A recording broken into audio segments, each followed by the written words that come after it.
भाई यहाँ के पेड़ देखना कैसे पत्ते हैं अजीबोगरीब से, पूरे ग्रे पत्ते हो रखे हैं। वीडियो में दिख रहा है ढंग से? ये देखो गिरा हुआ है ना, ये दिखाता हूँ। या तो ये बिल्कुल ही सूख चुका है या फिर इसका भाई कलर ही ऐसा देखना, ग्रे कलर। भाई साहब मैंने तो भाई कसम से पहली बार देखा है ऐसा कोई पेड़ की पत्ते भी लग रहे हैं लेकिन पूरे के पूरे ग्रे पत्ते। सूखे तो पड़े हैं नो डाउट, इसलिए इतने ज्यादा नीचे भी गिरे हैं, बट पत्ते वत्ते छोड़ो भाई। अपनी स्कॉर्पियन को देखो क्या तगड़ी लग रही है ना। ओए बाकी अभी भाई 7:30 बज चुके हैं रात के, और ऊपर एज यूजुअल भाई पूरा दिन निकला पड़ा है मस्त एकदम। यहाँ के डस्टबिनों में देखोगे ना, ऊपर सिगरेट बुझाने की एस्ट्रे बनी होती है और नीचे डस्टबिन। हालांकि ये जो लास्ट की 3-4 कंट्रीज है ना, इसमें ना लोग कम पी रहे हैं सिगरेट, लेकिन उससे पुरानी जो कंट्रीज थी ना भाई साहब, लोग मतलब हद अंधा लेवल की स्मोकिंग करते थे। बाकी वैसे एम्स्टरडैम में तो सिगरेट की जगह गांजा चलता था। बट भाई सही में गाड़ी देखो यार, नजर ही नहीं हटती भाई, कितनी प्यारी लगती है यार। देख रहे हो, ओए रशिया भी जाएंगे भाई। बाकी भाई हमारी Delhi to London road trip की कंट्री नंबर 20 एंड अपनी स्कॉर्पियो एन के साथ कंट्री नंबर 19 बेल्जियम में आप सभी का स्वागत है। मैं क्या जरा ऑफिशियली आपको वेलकम कर ही लिया जाए, है ना। अब एंटर कर ही चुके हैं। और अब कितनी कंट्रीज है यूरोप में, मेरे क्या 6-7 देश बचे हुए हैं। फिर उसके बाद यूके और आयरलैंड का भी प्लान बन रहा है। तो भाई वो ये 27-28 कंट्री हो जाएगी मस्त इस ट्रिप में पूरी, दुबई को मिला के। दुबई कंट्री नहीं है, सिटी है, बट है यूएई कंट्री। और कसम से भाई मैप देखो, मतलब ये हमारा प्यारा भारत देश, उसके बाद हम गए वहां से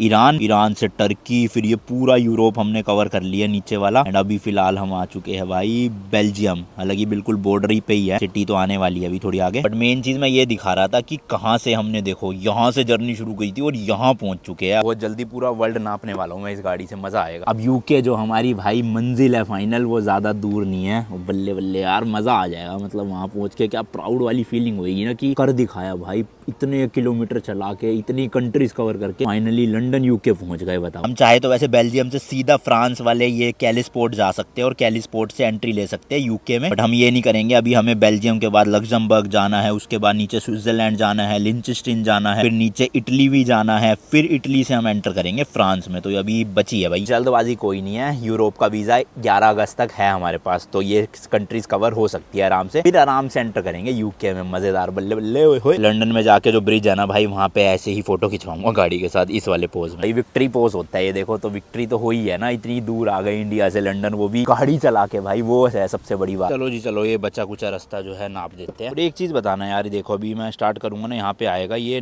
Brussels low emission zone on route. इसका क्या मतलब है? मतलब ऐसी ऐसी चीजें आ जाती है भाई साहब, मैं खुद सोचता हूँ कि कहीं कोई बड़ा चलान ना हो जाए इन चीजों की वजह से। तो किसी को नॉलेज होना, ये लो एमिशन जोन क्या है, या इनमें अगर हम एंट्री करते हैं तो कोई दिक्कत होती है नहीं होती है, वो सब आप एक बार ना बता देना मुझे कमेंट सेक्शन में।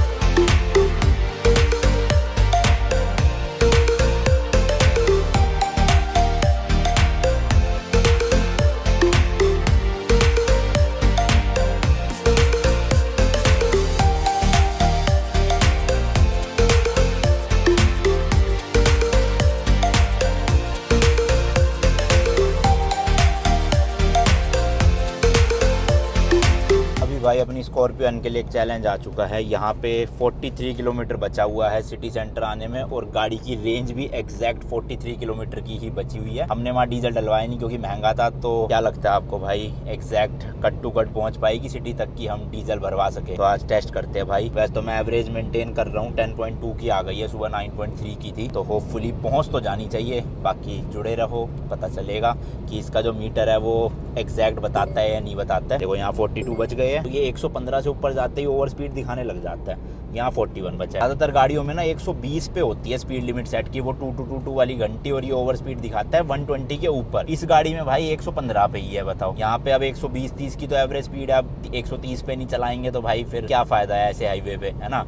और 130 पे चलाते ये टू टू टू बोलने लग जाती है। अभी मैं 105-110 पे चला रहा हूँ तो मस्त है भैया, कोई घंटी नहीं बस। एक चीज और भाई, टुमारोलैंड जिन लोगों को पता है भाई साहब, उसका सेकंड वीक चल रहा है यहाँ पर ही बेल्जियम में। बेल्जियम क्या, ब्रसेल्स में ही। बट टिकट मैंने देखी भाई, कल संडे की थी 1,20,000 रुपए, 1,200 यूरो, हाँ 1,200 यूरो थी। मैंने कहा भैया रहने दो, 300-400 यूरो की होती तो ले भी लेते और चले जाते, बट इतने नहीं भैया। हालांकि वैसे आए हैं, टुमारोलैंड हो रहा है तो मिस नहीं करना चाहिए चांस, बट भाई पहले इतने खर्चे इस ट्रिप पे, 1,20,000, अब उसके लिए अलग से नहीं खर्च सकते।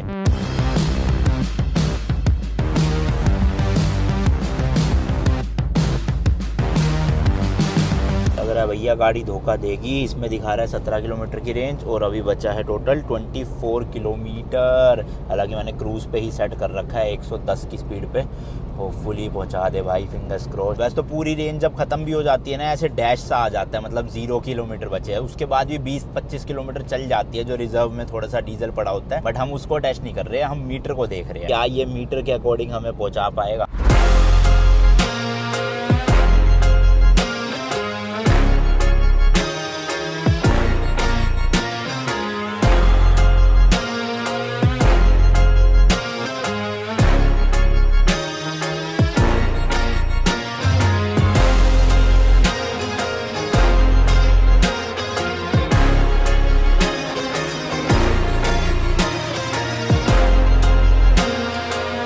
सिटी तो भाई स्टार्ट हो गई है, बट अभी सेंटर पहुंचने में 11-12 किलोमीटर बचे हैं और रेंज आ गई है गाड़ी की 4 किलोमीटर पे। यानी कि जो हमने टच टू टच शुरू किया था ना, वो गलत हो गया है। इसमें अभी भी 11 किलोमीटर है और इसमें सिर्फ 4 किलोमीटर ही। खैर कोई नहीं, सिटी में तो आ ही गए हैं तो पेट्रोल हम मतलब डीजल हम डलवा ही सकते हैं, उसमें इतनी दिक्कत नहीं है। लेकिन भाई क्रूज पे लगा के एवरेज मेंटेन रखी, फिर भी पूरा एग्जैक्ट नहीं पहुंचा पाई। लो बात कर ही रहते और घुसते ही मिल भी गया स्टेशन इसको नहीं, यहाँ से डीजल डलवा लेते हैं। यहाँ पे देखते हैं भाई रेट का कितना फर्क आया है जरा। लेट्स सी भैया, यूरो, ये तो दोनों बेंजीन है। अच्छा वो है डीजल इधर की तरफ, एक ही है इनके पास EN 590। ये रेट किसका लिखा है मेरे ख्याल हटा के पता चलेगा इसको। ये है भाई 1.855, सेम ही तो रेट है। कितना 5 रुपए का भी फर्क नहीं आया भाई साहब, 5 छोड़ो 2-3 रुपए का भी फर्क नहीं आया। ये तो भाई हाईवे वाला भी नहीं है, फ्यूल स्टेशन प्रॉपर सिटी में घुस के ही डलवा रहे हैं, तब भी ज्यादा फर्क नहीं रेट में। चल रही भाई, चल जा। ये देखो दबा रहा हूँ फिर भी नहीं चल रही। शायद से अंदर से कुछ होता है इनका बिजली का, पता करके आना पड़ेगा। पता नहीं भाई ये क्या लिखा रहा है, ट्रांसलेट करना पड़ेगा। वैसे बेल्जियम की ना कोई बेल्जियन करके लैंग्वेज नहीं है, 3 ऑफिशियल लैंग्वेज यहाँ पे चलती है, फ्रेंच, डच और शायद से जर्मन भी। तो ये तीनों में से कौन सी है पता नहीं भाई, ऑटो डिटेक्ट कर लेगा तो बढ़िया। हाँ ये रहा, please hang back, car reader is blocked as long as the hose is remove, if you wish to pay at the pump you must hang the hose back. Dutch में ही लिखा था ये, तो शायद से वापस से इसको लगाना पड़ेगा, ये कह रहा है। हाँ समझ गया, पर ये इंग्लिश हो जाए ना, हाँ हो जाएगी। Do you have a loyalty card, use in this one first. जहाँ तक मुझे लग रहा है भाई US में भी ऐसी सीन है कि पहले कार्ड लगाओ फिर चलेगी मशीन। कार्ड डाल के ही देखते हैं भाई। हाँ देखो आ गया ना, your card is been verified. कौन सा डलवाना है, सुपर प्लस, यूरो प्लस या diesel. Do you collect points, नहीं करते हैं वो भाई। पिन भी एडवांस में ही कह रहा है डालने के लिए, वेरीफाई कर रहा है। ट्रांजेक्शन अप्रूव्ड, देखा तो अब कार्ड हटा लेना। अब ये कह रहा है पंप 8 से हम भरवा सकते हैं। लेट्स गो भाई, अब ये चल जाएगा। हाँ आ गई ना आवाज मशीन में से। तो अभी क्या इन्होंने कार्ड पहले ही अप्रूव कर दिया है, बट पेमेंट अभी नहीं कटेगी। जब मैं भर लूंगा ना पूरा, फिर जितने लीटर भी भरूंगा, जितना अमाउंट भी बनेगा, ये ऑटोमेटिक काट लेंगे कार्ड से। भाई सही सिस्टम है, देख रहे हो। पहले कार्ड लगाओ उसके बाद ही डीजल भरो। अभी तक यूरोप की किसी कंट्री में मैंने नहीं देखा ऐसा डीजल वाला स्टेशन, यहीं पे ही है ये। मेरे ख्याल 55 के आसपास आएगा, कह नहीं सकते, 60 लीटर भी आ सकता है। यहाँ की मशीनों में तो घपला नहीं होता होगा ना भाई साहब, की डलवाया 50 लीटर लेकिन अंदर गया 40 लीटर। कर तो नहीं रखा होगा वैसे सेटिंग ऐसा। लो जी ऑटो कट तो लग गया है, कितना 51.66। थोड़ा सा और भर लेते हैं, लेट्स गो। टोटल आ गया 53.34 और 99 यूरो, ऑलमोस्ट 9,900 रुपए का। Billing finish, you have paid, देखा पेमेंट कार्ड भी लिया। सही है भैया, सही है, तरक्की कर रहे हो। एक टाइम ऐसा आएगा घर से गाड़ी ले जाने की भी जरूरत नहीं पड़ेगी, घर में ऑटोमेटिक पेट्रोल भर जाएगा। अब इस मशीन के होने के 2 रीजन है, या तो ये सुपरमार्केट बंद होगी इसलिए पेमेंट लेने वाला अंदर कोई नहीं होगा, या दूसरा रीजन ये हो सकता है कि यहाँ पे लोग भाई भरवा के भाग जाते होंगे, इसलिए उन्होंने कहा कि मशीन ऐसी लगाओ कि पहले कार्ड लगाना है फिर ही डीजल डालेगा। गजब भाई गजब, मजेदार चीज है। पीछे जो गाड़ी ठुकी हुई है ना भाई, इतने दिन बाद नजर गई है, कितनी अजीब लगती है। देखो पास से इतना फील नहीं होता, लेकिन दूर से देखोगे ना पूरी ऐसे चिपी हुई पता चलती है कि हाँ चिपकी पड़ी है। बट कोई नहीं भाई, गुड़गांव जाते ही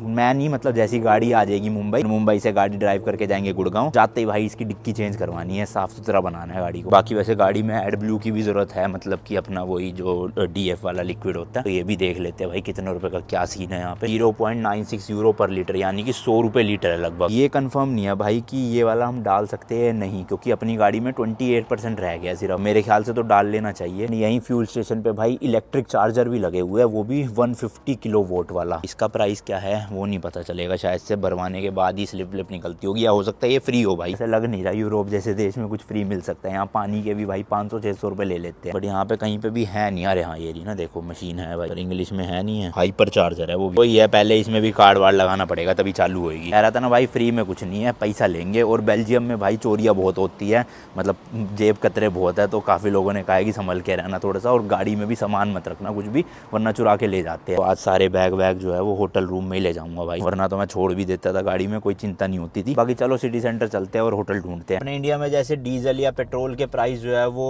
गवर्नमेंट के थ्रू रेगुलेटेड है ना, या फिर आपको डिफरेंस मिलेगा भी तो कितना 0.5 50 पैसे 60 पैसे ऐसे। बट यूरोप में ऐसा सीन नहीं है भाई, अपनी मर्जी होती है फ्यूल स्टेशन वालों की, चाहे वो आपसे कितने मर्जी पैसे चार्ज कर सकते हैं। इसलिए जर्मनी में देखा होगा आपने भाई साहब, जिस स्टेशन में हमने भरवाया 210 रुपए लीटर मिला था, और अंदर टाउन में जाते ही 160 रुपए लीटर था। मतलब वो बंदा जो पेट्रोल पंप वाला था 50 रुपए पर लीटर एक्स्ट्रा चार्ज कर रहा था, वो भी लीगली। मतलब कुछ उस पे ऐसे केस वेस नहीं बन सकता। टीका सेंटर तो भाई बड़ा खाली खाली सा लग रहा है, जबकि आज संडे भी नहीं है, फिर भी देख लो है ही नहीं, लोग ही नहीं है। बिल्डिंग भी सब बंद पड़ी है ऐसा लग रहा है। और ब्रसेल्स जो है ना वो भाई बेल्जियम की तो कैपिटल है ही है, साथ में जो यूरोपियन यूनियन है ना उसकी भी कैपिटल सिटी यही है। अगर आज इतना ज्यादा खाली है तो कल संडे को तो वैसे ही सब कुछ बंद रहता है, पता नहीं खुद दिखेगा भी कोई बंदा या नहीं दिखेगा। सिटी सेंटर तो वैसे खुले ही रहते हैं, रेस्टोरेंट्स वगैरह म्यूजियम्स वगैरह बंद होंगे, वो हम अंदर जाते भी नहीं है, बाहर ही जाके देख लेते हैं तो ठीक है। पहले हमारे 2 दिन थे, 2 दिन थे, 3 नाइट्स थी यहाँ पे, बट अब हमने 1 दिन और 2 नाइट्स कर लिया है, तो यानी कि हम परसों निकल जाएंगे स्विट्जरलैंड के लिए, और जो 1 दिन यहाँ बचा रहे हैं वो स्विट्जरलैंड में एक्स्ट्रा कर लेंगे। यहाँ भी भाई सिटी सेंटर में देखो कंस्ट्रक्शन चल रही है जगह जगह पे, वो सामने है बिल्कुल सिटी स्क्वायर। ये भाई मेन वो आ गई है यहाँ की स्ट्रीट, बट गाड़ी जाना मुश्किल लग रहा है, कहाँ जाएगी? वहाँ रेस्टोरेंट तक जाएगी पूरा, तो इंडियन रेस्टोरेंट देखा है, हाँ है तो गाड़ी वाला ही, बट बहुत ज्यादा बिल्कुल ही सिटी स्क्वायर में ही आ गए समझ लो। यहाँ पे एक्चुअल भीड़ दिख रही है, बाहर तो खाली खाली पड़ा हुआ था सब कुछ। हाँ ये देखो भाई सारा क्राउड तो यहीं पे आया हुआ है, बाहर तो लगेगा ही ना खाली खाली सा, और मस्त है भाई साहब, है लगभग सब चीजें। मुझे तो लगा था कुछ नहीं मिलेगा यहाँ ढंग का, बट अच्छी सिटी है, अंदर से देखने में पता चल रहा है। अभिषेक को मैंने उतार दिया, वो इतने खाना पैक करवा लेगा, क्योंकि 10 बजे यहाँ पे लिटरली सब कुछ दिखा रहा है कि बंद हो जाएगा। वहाँ तो जगह थी नहीं गाड़ी की, यहाँ कहीं पे देखता हूँ जगह मिल जाएगी तो थोड़ी देर के लिए खड़ा हो जाऊंगा, 10-15 मिनट की ही बात है। क्योंकि ना भाई साहब जेट बिल्कुल ब्लैक मैट कलर की मर्सिडीज, मुझे भाई सही में मैट वाले कलर से ना बहुत ज्यादा फैसिनेशन है, इसलिए आपने देखा है कि मेरी सारी गाड़ियों में जितना ही मैं पीपीएफ करवाता हूँ मैट में करवाता हूँ। BMW हो, थार हो, ये हो, टियागो में भी मैंने करवा रखी है मैट ही। बाकी वैसे तो सिटी अच्छी लग रही है यार, देखना कितनी सुंदर सुंदर बिल्डिंग्स है भाई साहब। ओए होए होए, टाइम देख लो भाई 9:15 हो गए हैं और पूरी की पूरी रोशनी है भाई साहब। यहाँ तो एम्स्टरडेम से भी ज्यादा रोशनी हो रही है, उस हिसाब से तो यहाँ पर अंधेरा मेरे ख्याल 10:30-11 बजे होगा, बट लोग सब कुछ बंद कर के चले जाते हैं, क्योंकि ना यहाँ पे लोगों को अपनी वर्क लाइफ बैलेंस जो है ना मेंटेन करके रखनी होती है, इसलिए ज्यादातर दुकानें 5 बजे बंद हो जाती है। फिर लोग जाते हैं घर पे अपनी फैमिली के साथ टाइम स्पेंड करते हैं, और संडेज को भी भाई पूरा बंद रहता है प्रॉपर। बस मुझे जगह मिल जाए गाड़ी खड़ी करने की 15-20 मिनट के लिए, फिर मैं आराम से पैर फैला के थोड़ा रेस्ट मारूंगा गाड़ी में। यार ये है तो देखो टो अवे जोन, बट मैं गाड़ी में बैठा हूँ तो ऐसा दिक्कत होनी नहीं चाहिए। बाकी पता नहीं यार, दाल मैं फैलाता हूँ सीट को और थोड़ा अंगड़ाइया ले लूँ।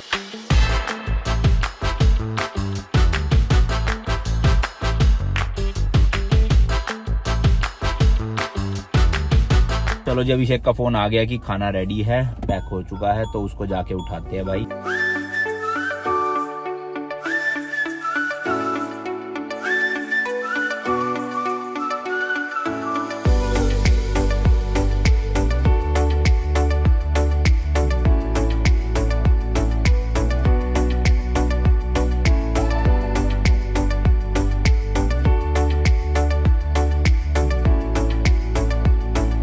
नया भाई पुलिस की गाड़ी पे देखो क्या लिखा है, पोलिटी, तो ये डच लैंग्वेज में बोलते हैं पुलिस को, पोलिटी। यही होटल भाई सस्ता मिल रहा था ऑनलाइन, और इनकी यहाँ पे पार्किंग भी है, बट स्पॉट मिल जाए कोई अपने को फिर पता करते हैं अंदर रूम वूम देख के। एक बार अभी बुकिंग करी नहीं है, खाली देखा है ऑनलाइन। रेट वैसे तो ऑनलाइन ही सस्ता होता है, इनसे पूछेंगे तो ये महंगा ही बताएंगे, बट स्टिल एक बार फिर भी पता कर लेना चाहिए।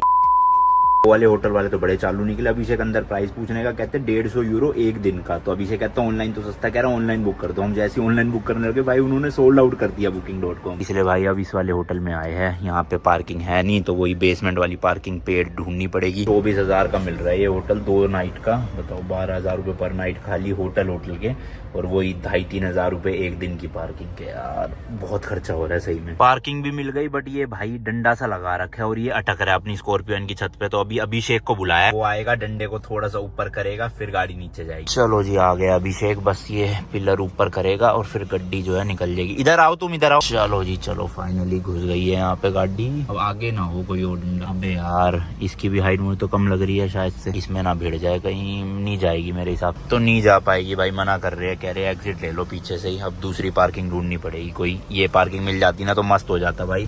100 मीटर पे ही थी अपने होटल से। इन्होंने लिख भी रखा है देखो, 1 मीटर के ऊपर जो है वो नहीं जा पाए। फाइनली भाई काफी दूर जाके जो है मिल गई है पार्किंग अपने को। ज्यादातर पार्किंग की ना भाई हाइट लिमिट बहुत छोटी है, लेकिन इस वाले की सही मिल गई अपने को। होटल से काफी दूर मिली है भाई पार्किंग, अब पैदल पैदल जाना पड़ेगा, या देखता हूँ लाइम स्कूटर मिल गया तो फिर वो इसी में चला जाए। हाँ भाई चलता है लाइम ऐप यहाँ। और टाइम देखो भाई 11 बज गए हैं, बताओ पार्किंग ढूंढते ढूंढते अब होटल में पहुंचेंगे वही 11:30 तक। के बाद फिर 2.5-3 घंटे एडिटिंग करो, अपना थंबनेल सेट करो, वीडियो अपलोड करो, 3-4 बज जाएंगे। फिर सुबह उठने में भी लेट होता है, तो इसी रीजन की वजह से भाई हम निकलते भी लेट। अब क्या करें, वीडियो डालना भी जरूरी है, वही रोजी रोटी है, पैसा कैसे कमाएंगे वरना, है ना, घूमने के लिए। यहाँ पे लाइम का सब्सक्रिप्शन सस्ता है भाई, 60 मिनट वाला सिर्फ 6.99 यूरो। चलो भाई चलो, स्कूटर मिल गया मस्त एकदम। लो जी लो, फाइनली चेक इन भी हो गया है। ये रूम है, जरा सा वॉशरूम भाई, इधर देख लो नहाने का लगा हुआ है। छोटा सा ही रूम है, 2 सिंगल बेड लगे हुए हैं यहाँ पे। बाकी वार्डरोब भी नहीं दी इन्होंने तो मेरे ख्याल से। अराउंड 13,000 रुपए के आसपास का पड़ा है एक नाइट का। और पार्किंग अलग खड़ी करके आया, वो पता नहीं कितने की होगी, जब वो तो जाएंगे तभी पता चलेगा। बाकी मिलता हूँ जी आपसे नेक्स्ट वीडियो में। Till then good bye and as always, तीखे रास्तों पे नहीं पड़ना पीका। बाय।